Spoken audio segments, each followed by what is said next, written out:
Hello, everyone. This is Al Fadi, and I'd like to welcome you back to another episode of this exciting series called Mount Sinai in Arabia. And in the last couple of episodes, my guest, Joel Richardson, laid out enough information to lead us now into building evidence that will point to the alternate location of Mount Sinai as opposed to the traditional location which is found in the Sinai Peninsula and in the vicinity of the so-called St. Catherine complex. With that in mind, let us see now the type of evidence that Joel is going to begin to share with us and how these evidence are supported from a biblical standpoint. Joel, welcome back, and thank you so much for the amazing work that you have done in regard to this particular topic. Yeah. So where are we going today? Okay, so we've kind of laid a lot of introduction and foundation, but again, we're Bible believers. Amen. And so we believe the biblical testimony, and really the Bible provides us with the best, most reliable ancient witness. Okay, so at the beginning of the Exodus narrative, we know the story. Moses kills the Egyptian and he flees. Well, what does it say? It says in Exodus 2, verse 15, it says, Moses fled from the presence of Pharaoh and he settled in the land of Midian. So this is so important. We have to determine where Moses was, where is the land of Midian. Okay, now, this is really interesting because despite, again, the consensus of scholars really putting the mountain over there in the Sinai Peninsula, scholarly consensus also says that the land of Midian was over there in northwest Saudi Arabia, on the eastern side of the Gulf of Aqaba. Okay, but not only did Moses live there for 40 years, of course we know the story. He goes over there and he chases these shepherds away from the well. That's right. He meets his future wife-to-be. And her father is Jethro. Her father is Jethro. He's Yeah. the priest of Midian. Right. So in Exodus 3, verse 1, it says, Moses was pasturing the flock of Jethro, his father-in-law. So later he marries Zipporah, of course, his Jethro's daughter. And he led the flock to the far side of the wilderness, and he came to Horeb, the mountain of God.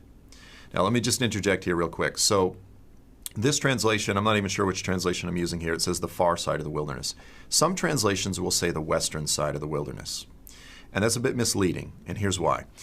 So in modern times, all maps put north at the top of the map. In the biblical times, east would have been at the top of the map. So when you look at the map that's in Madaba, in Jordan, it's arranged so that north is to the left and south is to the right. East is to the north. And I tell you why, because the word shemal, it's always like this, which is your hand, and that's how you'll be facing east, and shemal is going that way. Because the sun rises in the east. Right. So the idea is the sun goes down behind you. It goes down in the west. And so sometimes when it says west, it literally means west, but oftentimes what it means is behind you, way on the other side. That's kind of the idea. Right. And so when it says it here, it's not literally in the western direction. It's just on the other side, the far side of the desert. And I think that's a much better translation. Correct. Many scholars go that route. Okay, so but what we see here is that Mount Sinai, Horeb is simply another name for Sinai. Mount Sinai, or Mount Horeb, is within goat or sheep shepherding range within the land of Midian. It's not too far from the land of Midian. It's not so far away that you wouldn't, carry your sheep to feed them. Okay, now, if it's the traditional site, then, Moses is over there in Saudi Arabia. He has to basically do a 500-mile round trip. And that will be days and days to make it there. Multiple days, because he didn't put the goats and the sheep on a boat. Right. Okay, we know that. He would have had to go on all the way up around the Gulf. Not to mention protecting the sheep from any attacks, of course. Yeah, just to feed them. It doesn't really make sense. If, on the other hand, Jebel al-Luz is the real Mount Sinai, and Midian is over there in northwest Saudi, then he probably went on maybe a 20-mile trip to the mountain, and let's say a 40-mile round trip. That's much more understandable. That makes sense. Mm-hmm. Shepherds are tough guys. They can go long distances. 500 miles, that just really doesn't work. So again, look at a map of the region, just to familiarize everyone. Mm-hmm. Again, the triangle, the black triangle that's in the pizza-shaped Sinai Peninsula, that's the traditional site. But over on the other side is Jebel al-Luz. Now, why do we believe that that's the land of Midian. Apart from, again, let's just say scholarly consensus acknowledges this. You buy any Bible atlas, it's going to put Midian over there. Now, there is this qualifier. The Midianites, throughout the biblical narrative, they pop up and they appear in a few different places. So at different times throughout biblical history, they did seem to migrate. But in the days of Moses, they were down here in the ancient heartland of Midian. Mm-hmm. So here's the next interesting bit of evidence. So you have this guy named Claudius Ptolemy. Claudius Ptolemy is the father of geography. He's an ancient first century, okay, a little bit after Jesus, first century Roman geographer. And it's really fascinating what he did in that he didn't make maps, but he made these lists of all these places throughout the earth, and he assigned each of these mountains, cities, seas, rivers, you name it, he assigned them coordinates. And so what map makers have done is they've taken all of his coordinates and they've created these maps of the world according to Ptolemy. And it's amazingly accurate. So in one of Ptolemy's maps, he has over there, again, in looking at this map, you can see the little nub up there. That would be the Sinai Peninsula. Again, I mentioned that in ancient times they didn't quite understand how significant the Sinai Peninsula was. They kind of had it much smaller. But they have these two cities, or he has these two cities over there in Saudi Arabia. One is called Madiama, or Madiam. The A is just the Latinization. So Madiam and Modian. Modian and Madiam. Why is that significant? Because in the Septuagint, again, the Greek translation of the Old Testament, whenever you come to the name Midian, there are two variances. Sometimes it's called Madiam, sometimes it's called Midian. Okay, so essentially, by the first century, like even 100 years or so before Jesus, when the Septuagint was translated, again, it started being translated 250 years before Jesus. But during this whole period, let's say the Second Temple period, there was this understanding that Midian were two primary cities over there in Saudi Arabia. Now, why is that significant? So go to the next map. I made this from Google.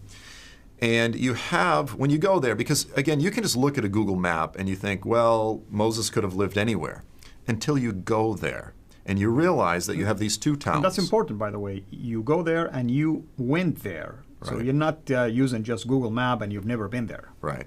And what you see when you get there is first you have this one town called Al-Bid. I don't know if I'm pronouncing that great, but the town of Al-Bid, it's a small town. And then about 20 miles to the west, you have this coastal town called Magna. Okay, why do we say these are the two cities that represented Midian? Because these are the only two significant oases in the whole region. Okay, this is harsh desert region. You don't just live anywhere.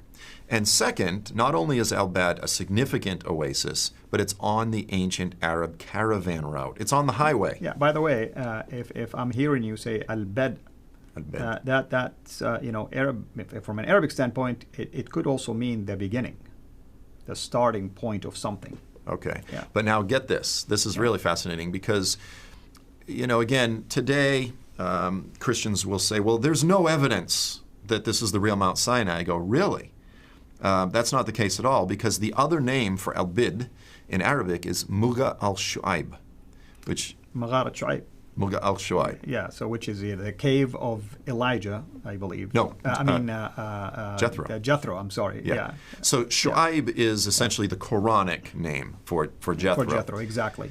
The caves of Jethro, basically the other name, and there's signs when you go there. There's an archaeological park right in the center of town called Jethro's house, for all intents and purposes. These are the caves where Jethro lived, which means they're also where Moses lived for 40 years. Makes sense, of course, yeah. So it's not like, this is not just some weird Christian evangelical theory. You go there and the locals say, you're in Jethro's house. This is Jethro's hometown. And by the way, many Saudi students or Saudis in general, Muslims in particular, they'll point out to Midian and say, hey, it's in Arabia. Of course, they have another motive for that because they want to justify Muhammad's prophethood, of course. But but for all intended purposes, they will point to Midian being at the northwestern part of Arabia. Yeah, and even more than this, when we were there, there's actually a scholar from Riyadh who her PhD was in the Midianite presence throughout this whole region. And so hopefully in the future we'll be able to talk with her a bit more. But this is the point, is that in truth, this reality, it validates the reality, the truthfulness, the reliability of the Bible. But That's important. It's not in conflict with Muslim tradition. So this is not something, this particular issue is not going to cause any religious tension. You know, people of Christian, Jewish, Muslim faith are all going to look at this and say, yes, this validates our belief. Right. So, yeah, I mean, you've got that. Now, here's the kicker. Philo is a Jew, okay? He lived in Alexandria, Correct. so he's from Egypt. Right. And he essentially intermingled Greek philosophy with biblical commentary. Let's just put it that way. He was a Hellenized Jew. He had been influenced by Greek philosophy and so forth. But in his account, he specifically says that Mount Sinai is the tallest and most holy or sacred mountain in the district of Midian.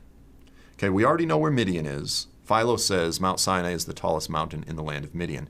Beyond Philo, Josephus, so here's a second Jewish witness from the first century. They're both from roughly the same time period, but Josephus is now living in Jerusalem, so probably from a different Jewish tradition, so to speak.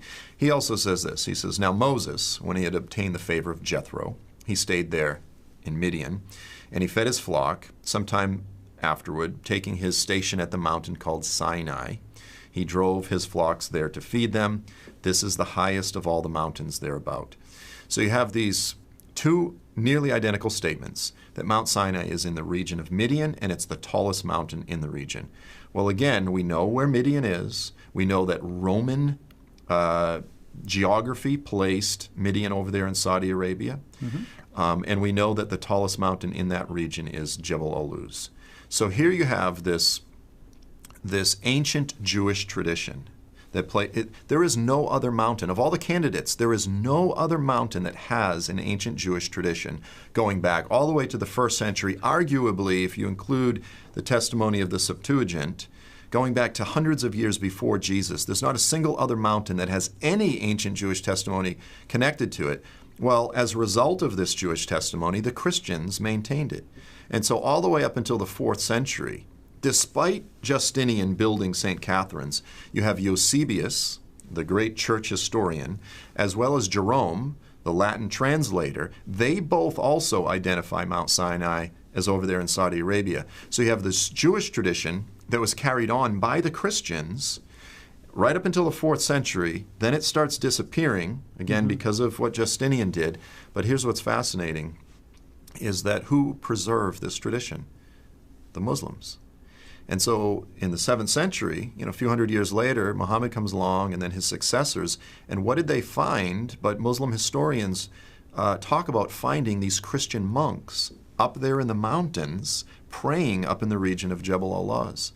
And so while Christianity is largely forgotten about it, while Judaism is largely forgotten about this tradition, and it's just sitting right there, the local Muslims are very familiar with this. So that's a powerful testimony. Interesting. And also, the names they use really coincide with biblical names as well, like Shoaib, for instance, for Jethro, Jebel Musa, Mount of Moses, Jebel al-Lawz. It's kind of interesting because it does look like an almond or pistachio, if you wish, So all of that is really interesting. Yeah. And there's a lot more. So we've kind of laid out, I'll say, the geographic reasons and the traditional reasons. We've got this ancient tradition, but there is an abundance of other powerful evidence. We're going to look at some pictures in some of the upcoming episodes. So what are the audience, what should they expect, I should say, in the next couple of episodes? So now we're going to start jumping into the petroglyphs, some of the rock formations, some of the archaeology around the mountain.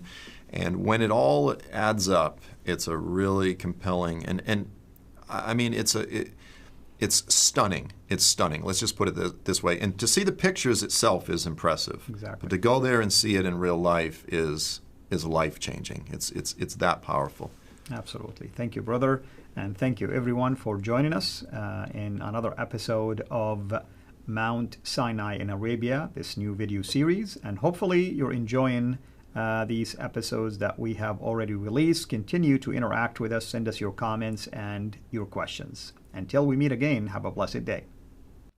Thank you so much for taking the time to watch this video. We can't make these quality videos without the help of partners like you. So please consider becoming a Patreon supporter today at patreon.com/CIRA International. I want to make sure you always get notified when we release a new video. So please click the bell to be notified, and of course, make sure to subscribe to this channel. If this video was helpful to you, please click the thumbs up. Thank you.